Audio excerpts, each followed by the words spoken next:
and we are not live. So Well, do that voodoo that you do. I'm doing a little voodoo. That's right. Do that voodoo that you do. I don't know why, but I wanted to work that into a conversation somehow, and I have. So You successfully did it, Trinity. I did. All right, and I'm ready when you are. Uh oh, Oh, look, I I'm almost said it hearing again. I, I I said I it just again. I hear that echo, echo, echo. Okay, all right, let's do it. Shut up and sit down.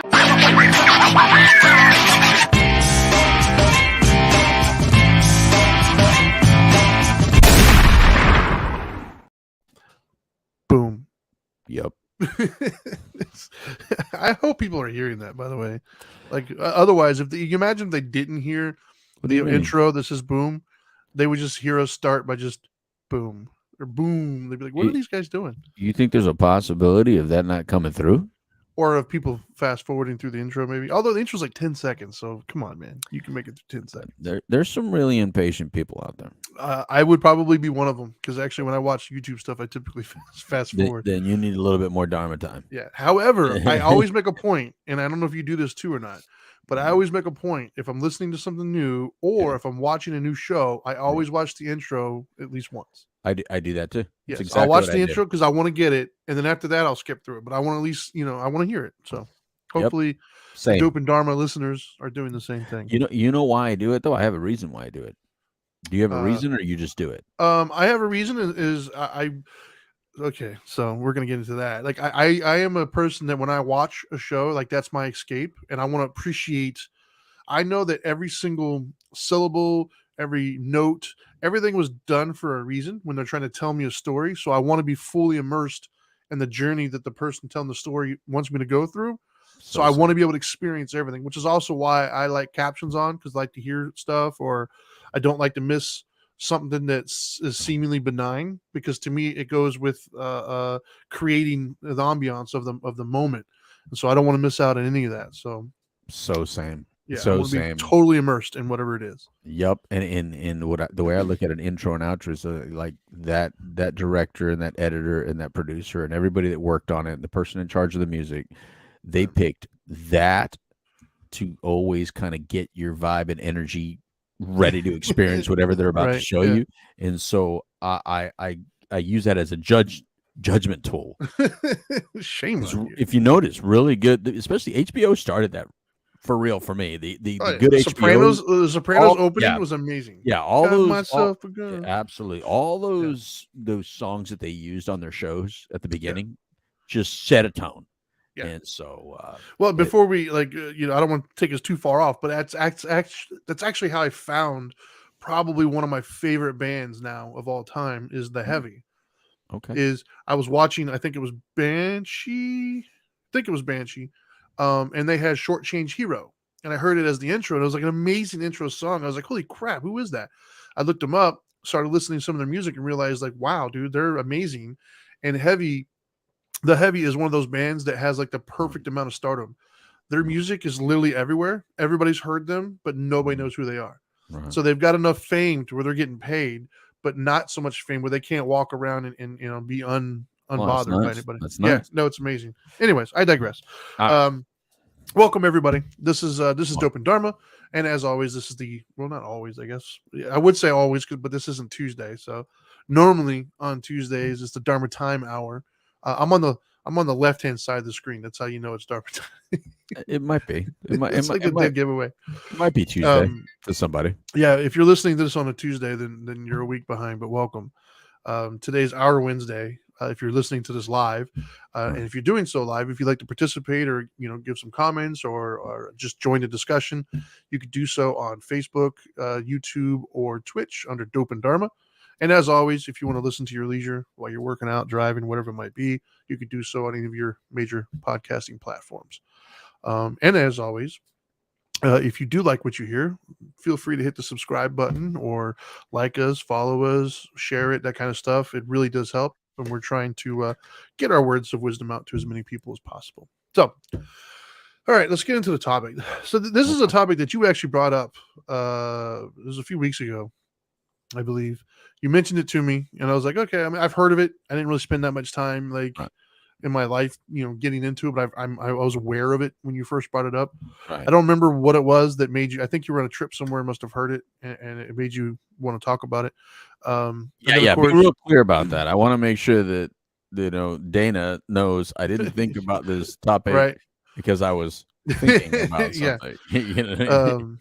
Yeah. Well, I made sure not to tell my wife before I came in here what the show was about because I didn't want her Right. thinking, huh? Yeah. Why are you guys talking about that? Exactly.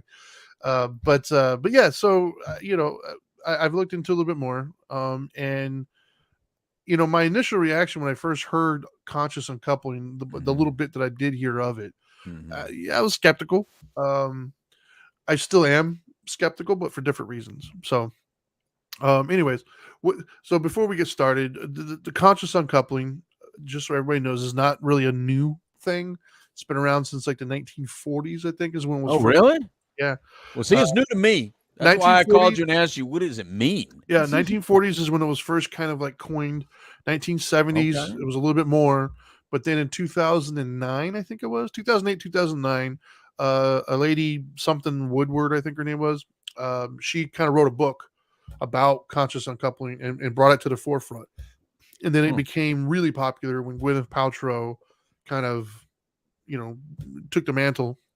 And I think that's how her and her husband or ex-husband, I guess, I don't know. That's how they kind of went about it. And then she wrote about it in her little goop thing, and it kind of took off from there. I'm hesitant to say took off because I don't think that it hit the mainstream any more than most of her stuff does. But I do believe there's segments of the population to where that's a term that you're going to hear, if that makes sense. Right. So that is what conscious uncoupling is. Is not what my original thought when I first heard the words conscious uncoupling. Yeah. I thought it was one of those oh my god, quietly quitting or something like that. Right? Like the That quiet sounds quitting good with a too. job where you're basically just doing the bare minimum just to get through it. That is not really what it is. That's not Okay. what the quote unquote textbook definition of conscious uncoupling is. So in a nutshell, without going, I mean, I have the 5 steps. I looked them up earlier. Did you? But just the Cliff Notes version of it. It's basically walking away from a relationship like healthy. Really, like that's all. That's kind of what it is. So wait a minute. Are you Walking saying away from. there's steps to this? There's Yes. there's Yeah, sort of. it's It's a very somebody wrote about this? oh yeah, this is like a big deal for a lot of people for Really? certain segments, right? Like it's a very gosh, man, for lack of a better phrase, and I'm probably gonna piss some people off here, but it's a very foo-foo kind of idea, right? It sounds like a therapist got involved. It sounds like a therapeutic term Yes. that some therapist, Yes. came up with and coined it and then started Yes. using it with their people. Yes.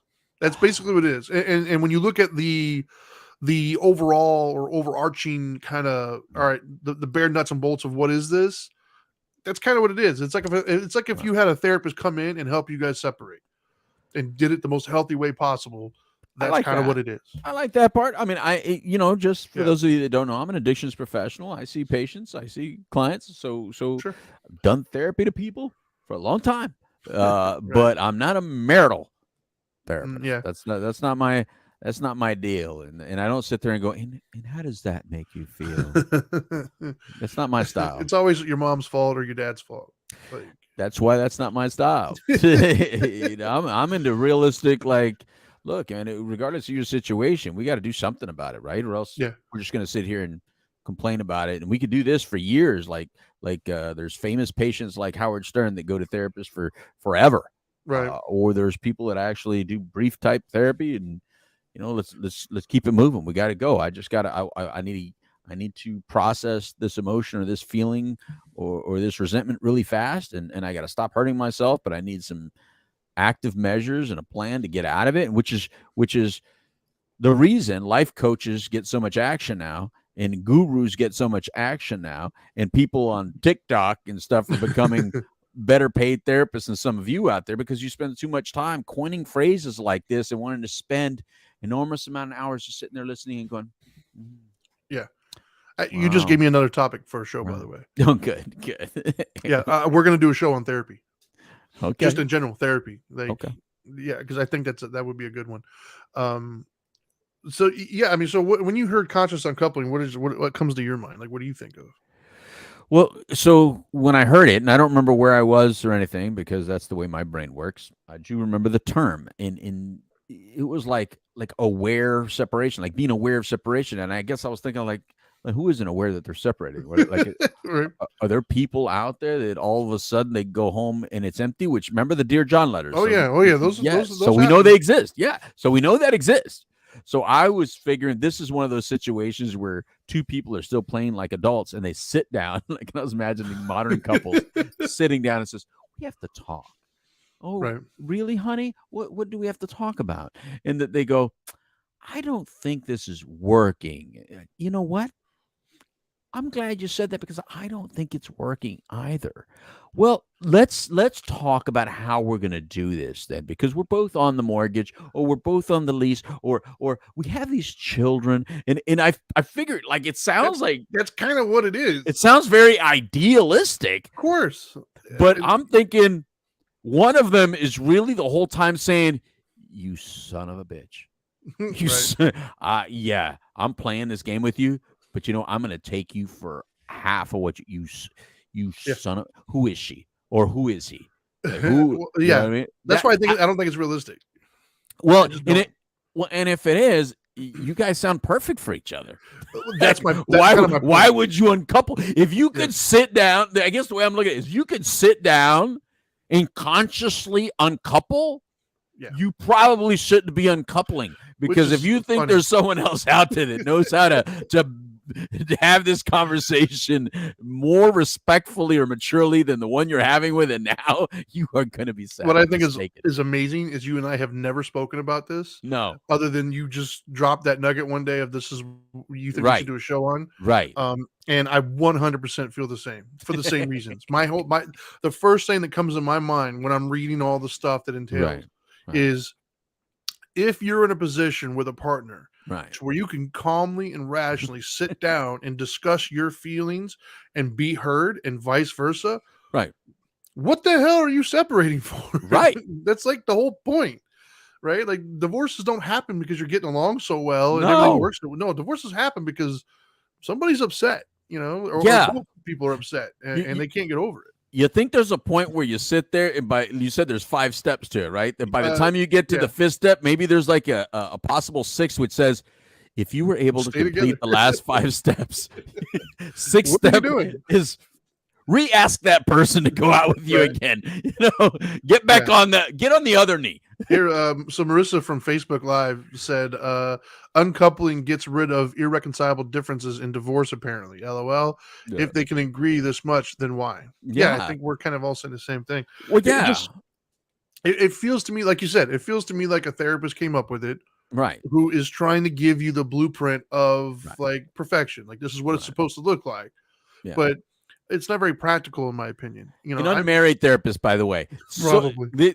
So much sounds like an unmarried therapist or a therapist that has a partner that lies to them and just lies to them because they don't want to get therapized, by their partner. Yeah. Yeah. I don't, so I guess I'm old school when it comes to those things, right? When it comes to like uncoupling, if you will. If it didn't work, it didn't work, man. Now I'm not saying that if I were to walk away from a situation that I need to be vindictive and angry and all these other things, right? I don't need to do all that. Now, granted, there are people out there who feel wronged and they want to, you hurt me, I'm going to hurt you kind of a thing. They just can't seem to get over it or let it go. And no, I don't think that's healthy, obviously, for either one of you. But I am under the notion, if you will, that if and let me preface this by saying I think relationships, friends with benefits, stuff like that is a little bit different than marriage. Right. If we're talking about marriage, like I married you, like we tried to make a go at this forever and it didn't work. If I'm done, I'm done. For me. Like I'm ready to just accept it. It is what it is and move on with my life. I don't need to be friends afterwards. I don't need to stay in touch. Like I'm gone. That's just an area of my life. It didn't work out. I'm going to move on with it, and I'm going to go do my thing. Well, it's different if there's children, and I'm not saying you have to be friends, but you have to be somewhat cordial for I'll the be benefit cordial. of the children. Sure, yeah. Well, like Right. I'm in a situation for myself. I wasn't married, but I am co-parenting. Right. And the boundaries that I have set up with my co-parenting, ex, if you will, is one of like, we're not friends. We don't Right. hang out. I don't need to know about your life. I'm not telling you about my life. Like, and I don't have any ill will or hatred. Right. I'm indifferent. Right. I moved on with that area of my life. I've got a new family now that I'm focused on. And I will continue to cooperate and be cordial when it comes to the kids. But if it's not about the kids, I'm not really interested in having that Right. conversation. Right. Like, why? But you also don't use the kids as carrier pigeons. No, that is a big here, no-no. take this note to mommy. Let me That is tie a this. big no-no. Let me tie this to your foot. Yeah, that is a big no-no. I can only Right. speak for myself in that. That's a big no-no. Right. And I think that, so the idea of conscious uncoupling, everything inside of me wants, like the realistic person inside of me wants to hate it because it sounds stupid and highfalutin concept. It sounds foo-foo. Yes. But Right. the spiritual individual who wants to see the good in things, Right. I see the merit in it. Right. Like, Yes. do I think that is what we should aim for? Yeah. But Yeah. if you're getting divorced, man, my guess is you're not really that great at doing that with that person to begin with. So the idea that suddenly now that you've decided to walk away from a situation, you're going to be Right. great at doing that. Right. I just call bullshit, Yeah, like yeah. I just, because it takes two extremely healthy individuals to participate in that process. And the conscious uncoupling stuff that I was reading says that you don't have to have a participatory spouse, meaning you don't need the other person to participate. It's all about basically healing from the situation yourself. And in that instance, or that situation, I agree. Like, I agree with doing the emotionally healthy or the right thing because it's the right thing. But I believe in that in a relationship, not just when you're ending a relationship. Right. Well, now you're gonna have to read it. Now you're gonna have to read it. Read what? The 5. You're gonna have to read that. But if you want to go ahead and finish your point, finish it. But you're gonna have to read that. Well, so I'll finish the point in the sense that when I was doing the groups with people, right, oftentimes doing groups, various, as various subjects come up at any given moment. People are dealing with different things, and so relationships would often come up. And many times, because the individuals who were in the group with me were in recovery, oftentimes the relationship was slanted in one direction or another, right? And many times they would say about how it was usually one of two things, right? The person in recovery was pretty healthy now. They've gone through a substantial amount of 12 steps. They're doing well. And then the other person is still harboring some sort of resentment and anger from previous injuries. Or the person is in the midst of their addiction still, and they're hurting their partner constantly. Right. And so oftentimes they would ask me, well, how do we progress when this person won't do this? And my answer was always, it doesn't matter, right? Like they are where they're at on their journey. They can do what they do. It shouldn't have any bearing on what you do. And if you do the right thing, you'll be surprised on how the other person will respond to that. Meaning, if I'm in a toxic relationship and I'm upset at things or whatever, and I'm constantly picking and attacking my spouse, I can kind of expect that in return, right? However, if my spouse is just negative and pissy and upset all the time or whatever it might be, but instead I come from a place of love and compassion on a consistent basis, and I don't take the things personal, what you'll notice is after a while, you'll start to get something different back from that spouse. Because from the spouse's perspective, it's really easy to be pissy and argumentative and angry to a combative person. Right. But when that person is just loving and compassionate and doesn't really challenge it, and I'm not saying you don't have boundaries, but I'm just, you don't have to like get involved in the arguments. You'll notice that it's a lot harder to argue with that person. It's really hard to argue with somebody who's just being loving and kind to you. Especially if they leave. Yeah. So, all right. Well, let me read these things real quick. I'm not going to read all the intro stuff, and I'm just going to read. I'm going to read the basics. Okay. Because that's their article. Just give me just give me the juice. Yeah, the first step, and so these embody what I don't like about the spiritual world, if you will, or even the counseling world in some instances. So the reason why the Dharma guy exists in the first place is when I was reading books on spirituality and learning how to apply it in my life, and I can only speak for myself. Hopefully there's people out there who might agree, but I would read stuff and I'd be like, what the hell did they just say? Like, it wouldn't make any sense. It would sound like some weird space alien wrote something that sounded like it wasn't practical, and for me, that's not how I learn best. I learn best like I'm just talking to a friend, like give it to me straight. Like give me what are we doing here? So I'm gonna preface it all by saying that some of these things that they're written are like, what? So the first one is find emotional freedom. Right off the bat, the title. Wait, that's it? That's the whole thing? No, that's step one. And then it goes into that's what I mean. That's the whole step one? Yeah, step one. Find emotional freedom. Yes. And how are you interpreting that? Like, how are they meaning that? What do you mean? Well, it says basically the first step is to self-soothe and create inner sense of calm so that your emotions aren't impacting your ability to think straight. So I read that as accept it, basically, is what I read that as. And I read it like, wait, whatever just happened that made you want to leave, like take a step back. Let's not make an emotional decision. Let's make it. So here's a conscious. I'm going to use the word conscious because that's. Oh, look at you! It's a conscious decision. Points. Well, it's because you got to make a conscious decision. Sure. You got to make a deliberate, meaningful decision that's best for you, but don't make it just because this person just did something to piss you off. This person just did something to hurt you. And then you're reacting on emotion. Like let's get emotion out of it. Let's get a little bit more practical, realistic, and rational in your decision-making, which that makes sense. So far I like that. Yeah. It says here, so the first episode, one way to do this. Okay. Figure out how you can use your negative emotions to your benefit as you begin. Okay. So wait a minute. Before you go in a second, the self-soothing part gets me a little bit. Did they get a little bit more into the self-soothing? Some of you may interpret that like wrong.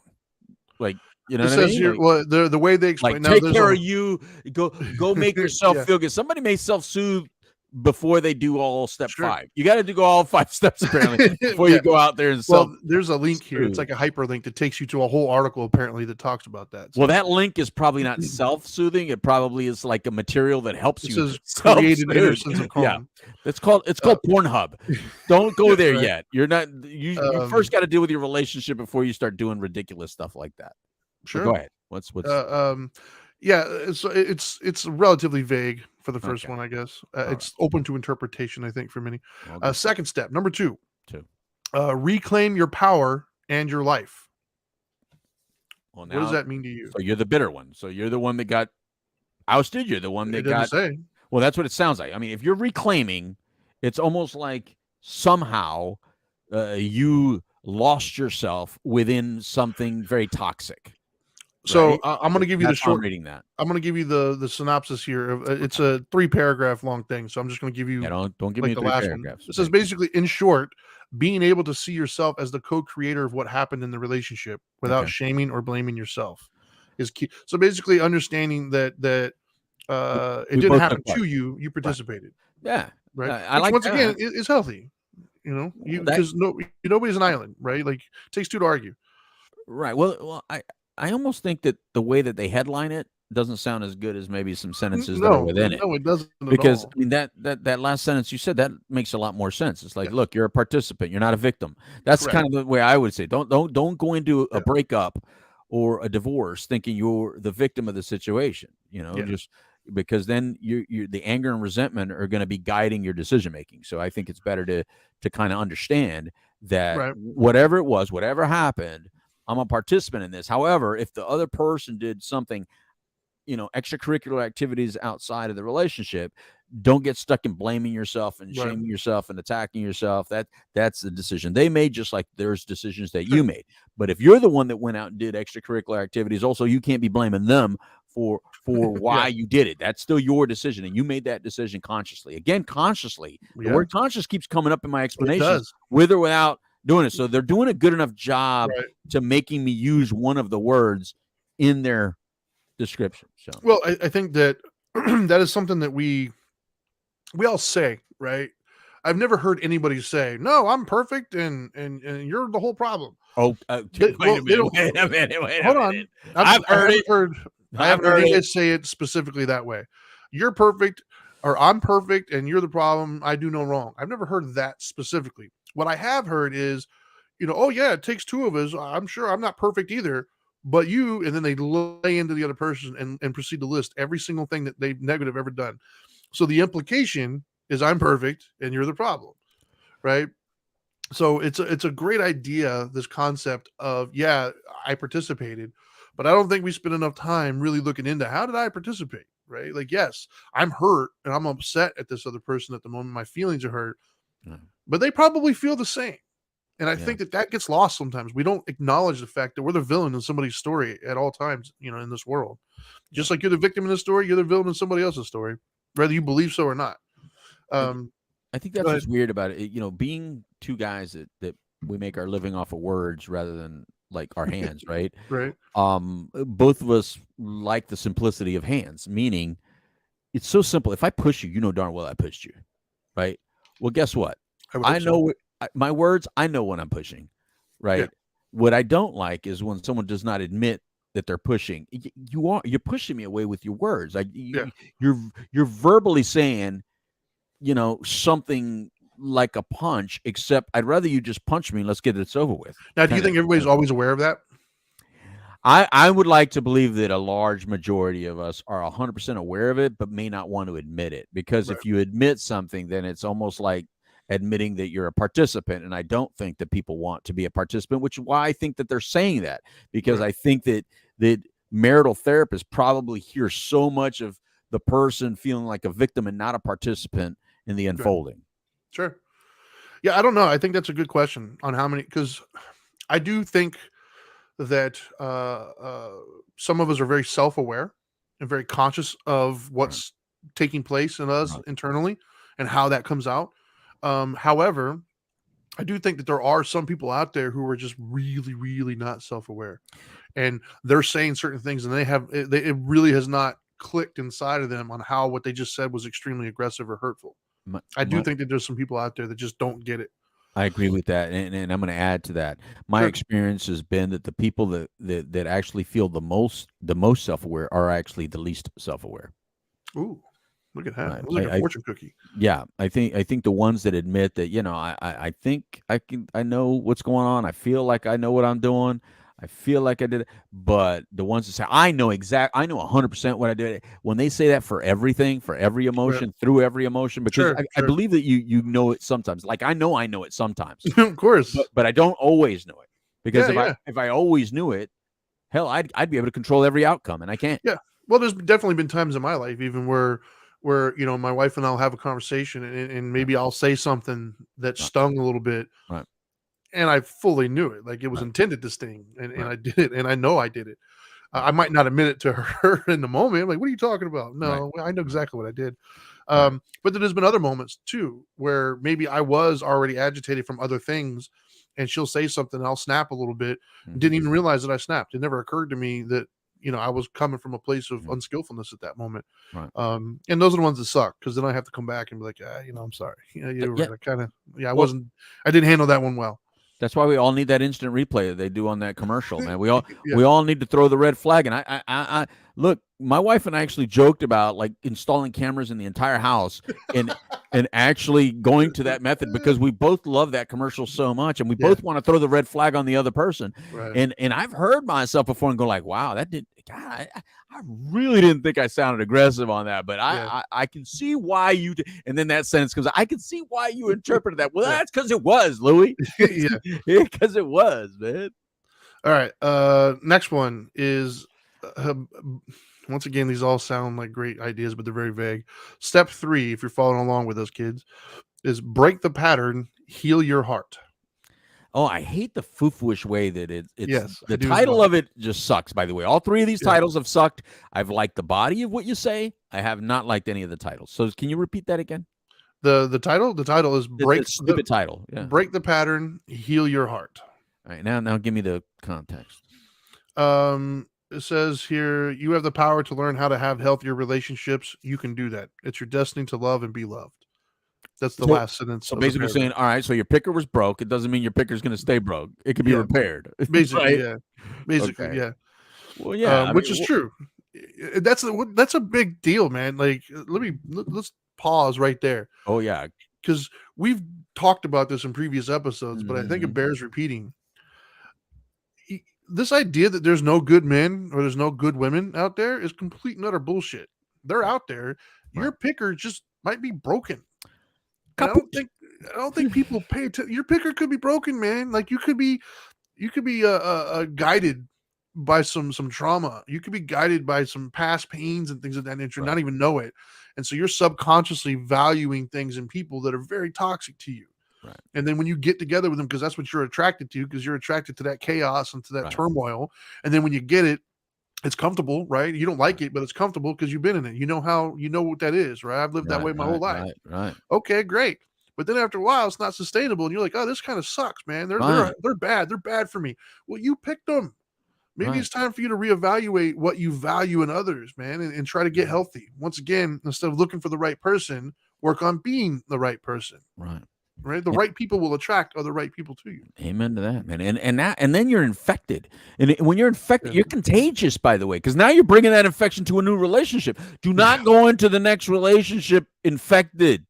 You will infect the next relationship and then wonder why is it that I always find guys like this or women like, because you took a virus and you went into the next relationship and that's what you found. You found someone else with the same virus or somebody that was receptive to that virus. They're too blind to see it. Their picker's broke. They literally saw you and they're like, oh, no, come here. Come kiss me. You're not sick. No, you can't tell that person's sick. The person, I'm putting it in terms of that we can now understand after COVID, right? Like if you literally see somebody coughing up crap, you don't go stick your tongue down their throat. You know what I mean? Like you just saw that they were sick. Yeah. You just see that they're sick, man. You're like, hey man, you need to keep your distance. Yeah. Well, you kind of just touched on step 4, by the way. Oh, did I? Yeah. Right. I'm progressive like that, Trinity. I'm progressive. You touched on step 4 the way we would put that. Okay. Not the way they put that. Oh, great. Here we go again with the ridiculous language. Go ahead. Yeah. So step number, I'm almost embarrassed to even read this out loud. Step number 4, become a love alchemist. Yeah. I don't know. Whatever.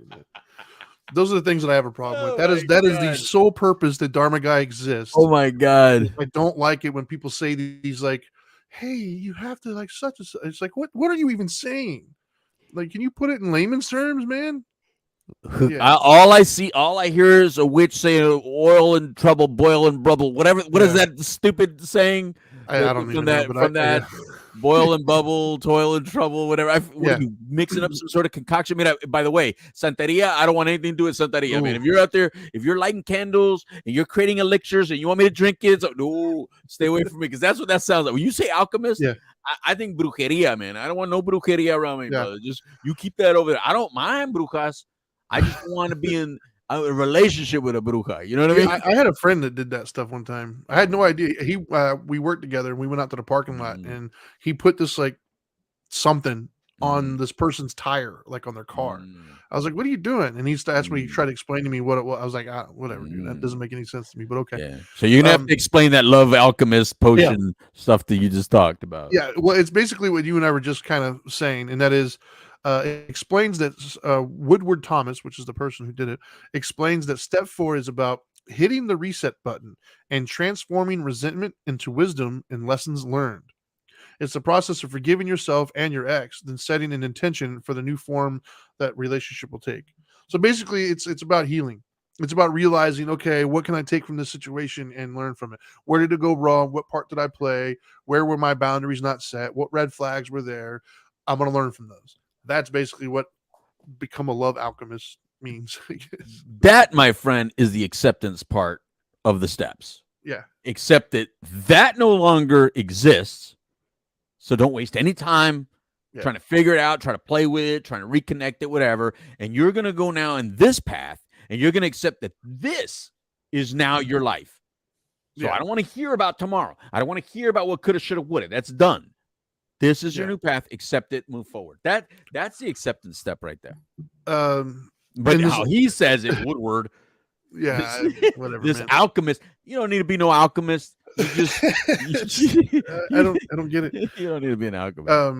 And so the last one here, the last one that they have, step 5, which to me, I think step 5 is a stick in the mud. I think step 5 is the one that people are going to get really stuck on. And because I think that typically speaking, in general, I don't think most people are healthy, right? Let's just put that out there. I think the average person walking around's got some unhealed traumas that they're spilling out on everybody around them.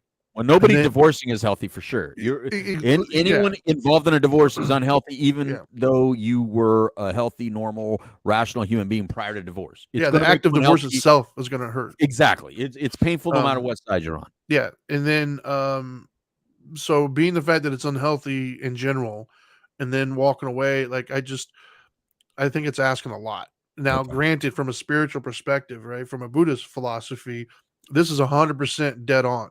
But I don't know of anybody that is detached enough to really follow through on this last one. Okay. That's like I said, I think that's where the stick comes into play. I love your setups. So number 5 is create your happy even after life. Create your happy even after life. God, which once again, it's a stupid way of putting it. I hate this person's language. So paraphrasing, right? Mm-hmm. Basically, what they're saying is try to move forward where everybody wins. Meaning, if there's going to be a separation, don't try to take everything to keep them. No, it's like, hey, you need some money to live on. Make sure you have some, and to make let's make sure everybody's walking away from this in a as pleasant as possible. A win-win. Yeah. It's going to be a lose-lose, right? Because we're divorcing, but it doesn't have to be devastating for either one of us. Let's try to be amicable the best we can. Okay, good. To me, I think that's where granted, I 100% agree with that. Right. However, I think that's where the stick in the mud is going to come because I think usually at least one of the people is not healed enough to do it amicably. Well, then they got to go back to 1 through 4. Exactly. They're not ready for 5, Trinity. Yeah. The only way to be ready for 5 is you're ready to negotiate. All right, now you're ready to negotiate. You're done yelling. You're done calling me names. You're done attacking me. You're done blaming me. All right, have you done your 1 through 4? Okay, good. Now let's do 5. All right, ready to negotiate? Yeah. That's no, but I mean, like I said, I think that's the healthiest way to do it. But I've met so many people that don't heal properly. Right. So even years after the separation, there's still anger and resentment there. Right. Even though you've been separated from this person for 3, 4, 5 years, it's like even now when you talk about him, you get upset and angry about it. It's like, whoa, dude, that is so not healthy, right? It's 5 years ago. Like, let it go, right? And so to ask that person in the midst of all that to now think about the betterment of that individual and the comfort of them, like I think that's a lot to ask. This is why arbitration exists in baseball. Mediation and divorce. Right. Yeah, because all right, so you think you're worth this much money. I'm willing to pay you this much money. We're not, you're now a free agent. I'm trying to offer you free agency status. I'm giving you money, what you want. Isn't this good enough? And then you go, you know what? Let's take it to an arbitrator. Now you offer me arbitration, which means you understand that I can't get to a point to offer you anything that you find acceptable. So I'm going to send you to an arbitrator who then is going to look at your career, look at your value, look at everything you've done and go, this person's worth this much money. And we've settled on an arbitration money then. Now that's the new number. That is healthy, I think, because it's hard anytime. First of all, we say don't make any big decisions when you're in an emotion, right? Yeah. It's really hard to go to court. I don't care if you're just sit there to monitor and watch without having an emotion. You are in a courtroom. I just walk in a courtroom, even when I'm a support system for somebody, and I just feel different. Right? If that bailiff looks at you and he go and just makes a face at you, like, what I do? Oh, I'm sorry. I instantly shrink in a courtroom. If you instantly bow up when you're in a courtroom, they can see that and smell that a mile away. And I'm telling you, man, that's like no. That's a big no. So yeah, I think it's better to like they're saying, you got to go into it in a negotiating way. But I think this is when someone else needs to get involved and help you negotiate this out. Because there's always one manipulator in a relationship, one more, or let me say it different. There's always one person that's better at the manipulation game than Right. the other.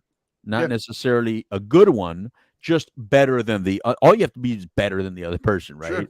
It's just like if the bear's following you, which one is it going to get? The slower one? Yeah, I got to be faster than at least one person. Right. And I think that's what happens in couples and relationships, right? One is better at putting certain words together, and the other person just resigns sometimes Yeah. more than the other, right? Sure. So I think in these scenarios when you're talking about the actual, now here's the act of separation, here's the money and stuff like that, it's almost better if somebody else gets involved. So I'm a little disappointed that step 5 doesn't say trust a third party to help create a scenario that works, Right. because I think that'll be a healthier way about it. And by the way, therapists that created this, that'll give you a job. It gives you something to do. Have two people sit in front of you and say, look, this is what I think, and I'm no longer angry at her. And then she sits down and she goes, yep, and this is what I think, and I'm no longer angry at him. I accept him for all the stupidity that he did in the relationship. I'm sorry, did I say stupidity? Let me go back and do a step again. Right. Let me come back. All right, step 5 again. Yes, I'm ready to deal with this. And then the person goes, all right, this looks good. This looks good. Are you willing to accept this? Are you willing to accept this? Okay, let's do it. And boom, that's it. Saves you a lot of money. Because instead, if not, by the way, if not, all the money goes to attorneys. So if you can't do this, attorneys make all your money. And there's a reason why family law and divorce attorneys drive Mercedes Benzes and Lexuses, right? The more you disagree, the more they make. Yeah. Divorce attorneys aren't driving, a Hyundai. You know what I mean? No. They're driving every vehicle that you want. They're driving your vehicle. Actually, Eventually, yeah. Yeah, they just took your vehicle because you gave it up. So. Yeah. I think. So, like I said, I think the conscious uncoupling thing is just. I don't know.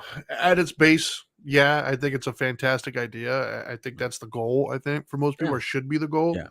I just don't know how realistic it is to expect people to be that healthy in the midst of an emotional breakup. I think that's asking a lot, especially if they went into it unhealthy to begin with.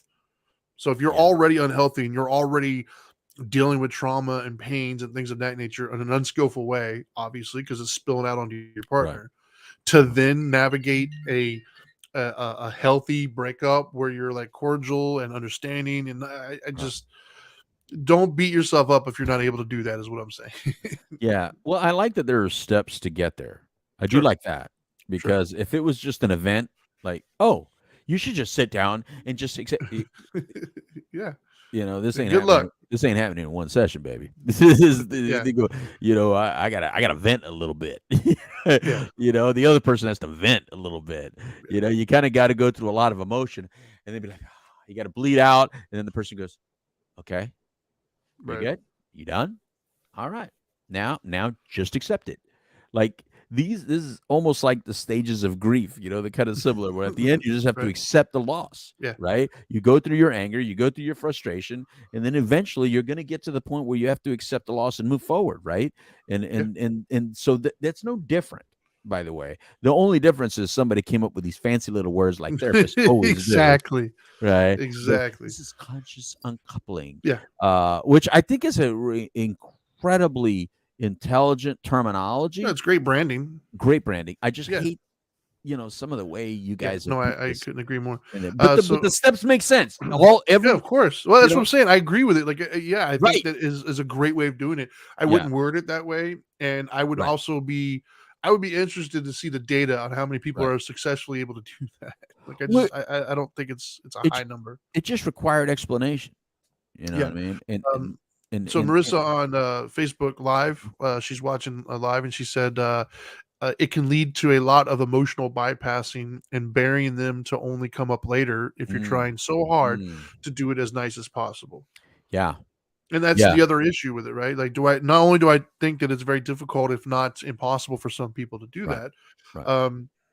I think it is possible for some people, especially if you were the selfless one in that relationship and you haven't set good boundaries for yourself. I can see you eating a lot of crap just to make the other person happy, even though you have a leg to stand on, right? Like, you have very legitimate gripes where your boundaries weren't respected, but Right. you're trying to play nice to still kind of give in to this person.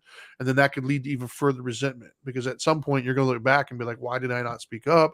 Why did I not defend myself? Why did I still let this person walk all over me? And so Yeah. I agree with Marissa. I think that's a very dangerous precedent Right. to set for yourself. Yeah, they're probably thinking, why did I allow this single therapist or this twice divorced therapist to kind of convince me that this is the way to Yeah, go? exactly. No, but you know why? This is why the office, wherever this is discussed, needs to be right next to that room where you get to break stuff. Yeah, right. You know, The rage room. yeah, get like a rage room, like go break some shit. You good? You know, because or that scream room. You know what I mean? There's a lot of things like that are kind of healthy. Just kind of let's get it out. Let's talk about it. Well, it's okay to be angry, right? Like I think that Right. we look down so much on anger, right? Like as if it's just like this thing that you should avoid, and if you're angry, there's something wrong with you, and shame. No, angry is a healthy emotion. Angry is a normal emotion. You're gonna feel it. Now, it's unhealthy to start like spilling that anger out on other people and hurting them and infringing upon their space or their rights. Those are two different things, though. Right? You can feel anger. Like anger is a great thing. Feel it, allow it, but allow it to go away too. Yeah, and it's great if you understand that it's not your primary emotion. The actual thing, there's something else attached to you're it. hurt. Where the pain, the hurt, and why you're hurt. Whether it made you feel more insecure or something like that, or fearful, or whatever it was. I mean, that is what you're really pissed off about. And most of the time, you're just really pissed off at yourself for allowing yourself to be in this situation. I think we always feel like that. At the end, we always feel duped, right? No matter how the relationship played out, at the end, if you're the one walking away in pain, you feel like, oh, damn it, I'm never going to allow this to happen again. That's why so many people say, I'm never going to get married again. People even say that about dogs, right? Like you have a dog that's dying, like my old dog. Like I swear, if Kyle makes it to Christmas, bro, I'll be shocked, bro. Man, no, he's not well, bro, and I feel it, and I know it, and I've already accepted it. Yeah, I've already accepted it. So the point is that they're little tragedies, man. When you buy them. if we all know it's going to happen, right? So when he dies, if I'm the kind of person, I'll never get another guy. Come on, man. Right? Like, what is that? What is that? You're trying to prevent something that's just. Look at all the joy he gave me. That's like saying that I wish that would never gave me. He gave me a lot of joy. He's just not allowed to be in here when I do the show because all I hear is, you know what I mean? That's okay. Mine's nails scrape all over the floor. But right after this is over, I'm gonna go give him a little bit of love and look into his vacant eyes, and just, God, man, I love you, Kyle. You know what I mean? Right. That's it. And keep the new puppy off him because the new puppy's like, hey, man, I'm gonna be around another 15 years. What, you leaving? Kyle, where you going, Kyle? Yeah. You know what I mean? Yeah. So, well, it's funny you mentioned that because even mine, right? Like we lost Rocky a couple years back, but Apollo is, he's getting a lot more gray than he used to have. He's slowing down a little bit. He's getting to that point where it's like the upper echelon of the expectancy of his breed and his size. And it's going to suck. But yeah, like you said, the idea of never having another one. No, I mean, I probably will take some time off because I want to be able to grieve him. And at the same time, no, you won't. I give you a week.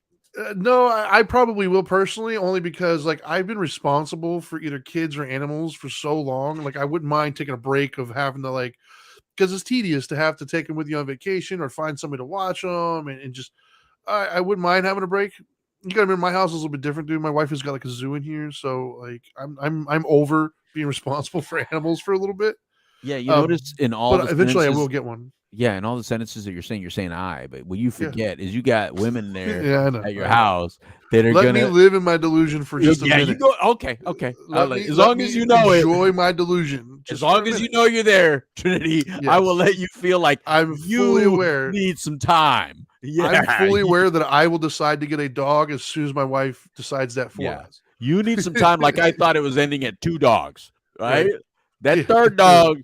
Yeah, had nothing to do with me, man. I got too many women around me that I love dearly, and man, they got me. They got me. Oh yeah. I'm fully aware.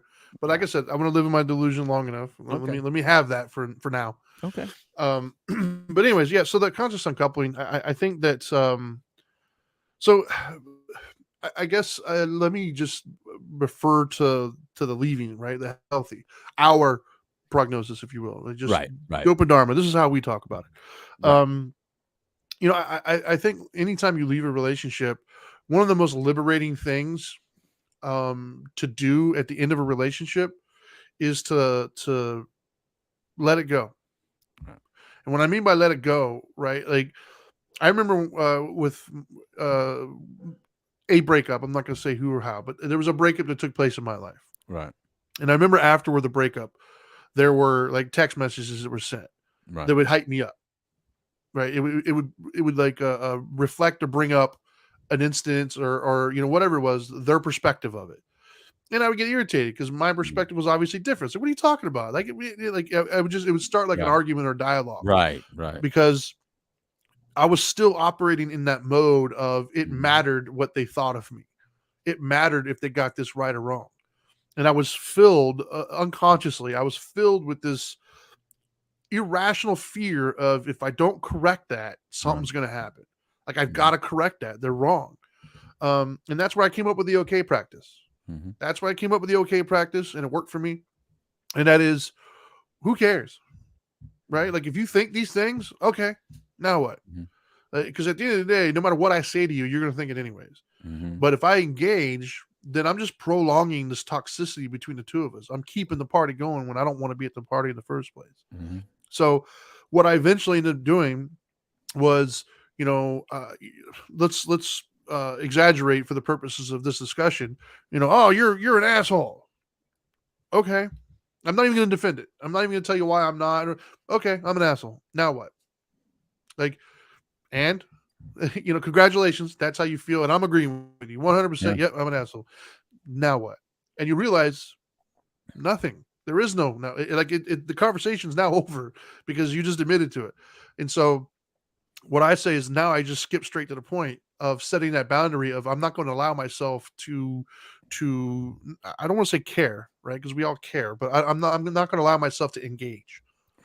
I'm going to allow you to have your perspective. I'm going to allow you to be where you're at on the journey, fully knowing that it has no bearing on my life right now whatsoever. I'm no longer going to own that. I'm no longer going to pick that up and run with it. I'm no longer going to try to correct you and run with it. I'm going to allow you to be where you're at, and I'm going to be where I'm at. And that's a very healthy boundary to set. And I think that in relationships, that's where people sometimes get stuck. Is after the relationship is over, meaning you have both agreed and decided this is not going to work. I'm moving on with my life, but they don't move on. They still want to win an argument. They still want to be right. They still want to prove to that other person on why they did. Stop. If you've agreed to walk away, then walk away. Set a boundary, move on with your life, allow them to be wrong. So go ahead. No, I know I like it and all that stuff. And, you have experience in that. I look, I'm real fortunate and blessed. I joke about it all the time, and I hope that my joke doesn't come back and bite me in the ass. But, I've never experienced rejection. I've never had a breakup. So I don't know what that would feel like. I'd never want to experience what that feels like. It doesn't look like it feels any good. I've helped a lot of people through it emotionally. I've been that support system for a lot of people through it. Right. But I don't want to experience it, and I have no plans to. When I read into this conscious uncoupling, what interested me in this is that word conscious is important. Like you got to be conscious, you got to be aware, you got to be deliberate in your actions. But the uncoupling part is probably the even the bigger word, because the uncoupling means it's over. You're no longer a couple, so it doesn't matter. A lot of the things that you want to say, it's irrelevant. That person doesn't need to hear what you have to say. They don't need to hear everything you think about them anymore, because they're no longer supposed to be that kind of meaning to you. They're no longer supposed to carry that meaningful existence in your heart. You can love somebody as a friend. You can love them as the parent of your child. You can even love them as a human being. If you're one of these special people that goes, I love everybody, even people that I hate. All right, great. But let's uncouple and be in separate scenarios and be okay with that. That means all your weaponry, put it down, because you don't need it against me.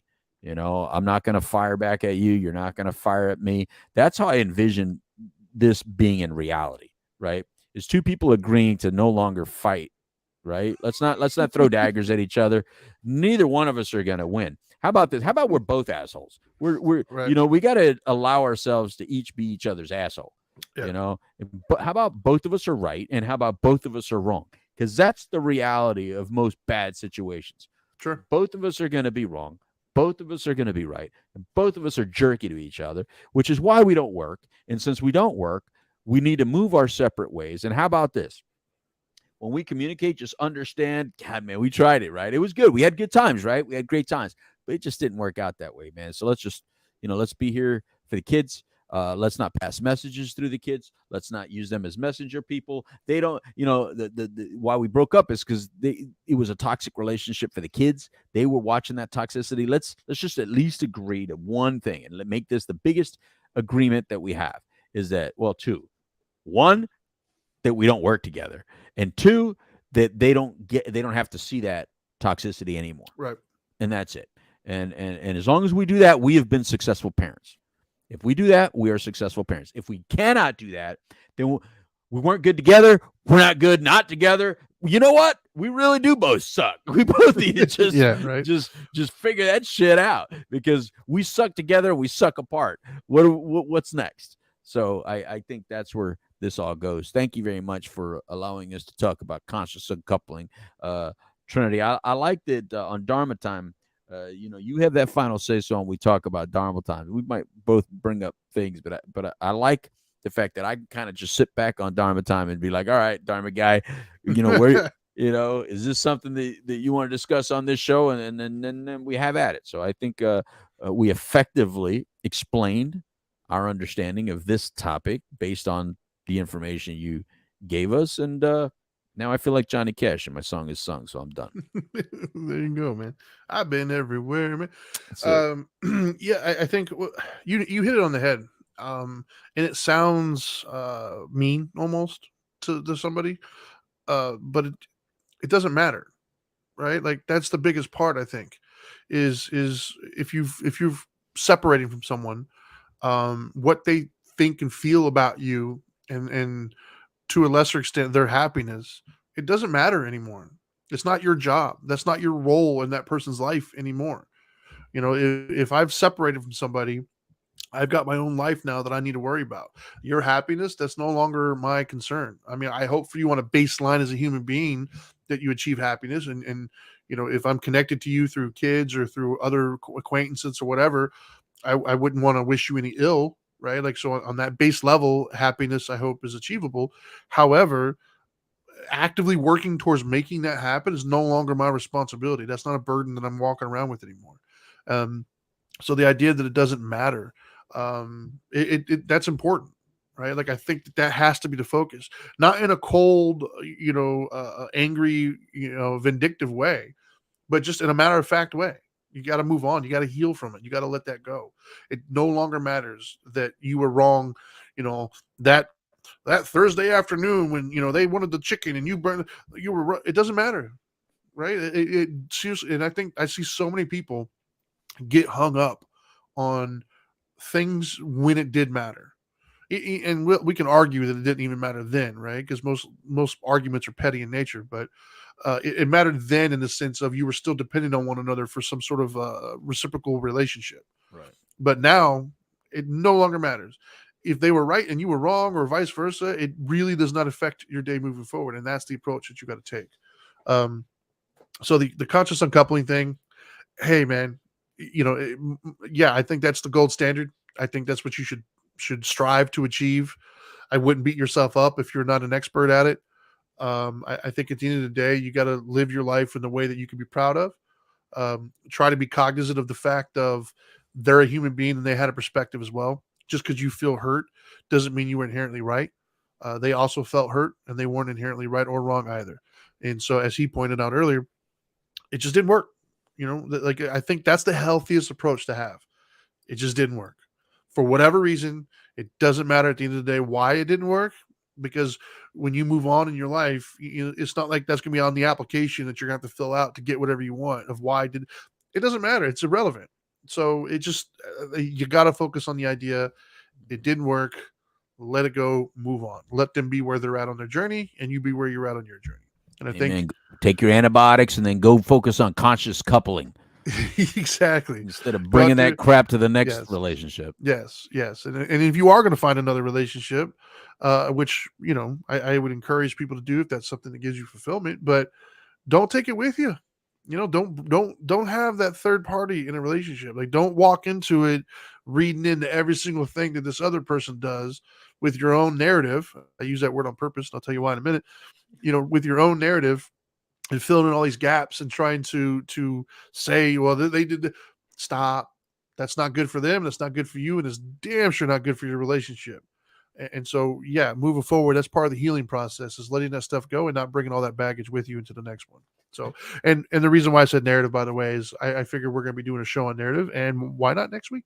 Why not? Unless something comes up between now and then where we have just amazing show that we got to do. I think narrative should be a show that we do next week. What do you think? Yep. I like it. So, you got anything you want to add before we cut it out? I think that was my final thoughts, by the way. I think you covered it. Yeah, I think we're kinda done. just went ahead and did it anyways, I guess. So, all right, everybody. Well, thank you so much for tuning in. As always, like, share, comment. It really does help us, man. We're trying to build things here, and we can't do it without you. You can follow us on Facebook, YouTube, and Twitch live. You can also follow us on social media. He is at the Dope Doctor. I am at the Dharma Guy. Together, we are at Dope and Dharma. And that's all I got. So now that you know better, do better. Peace.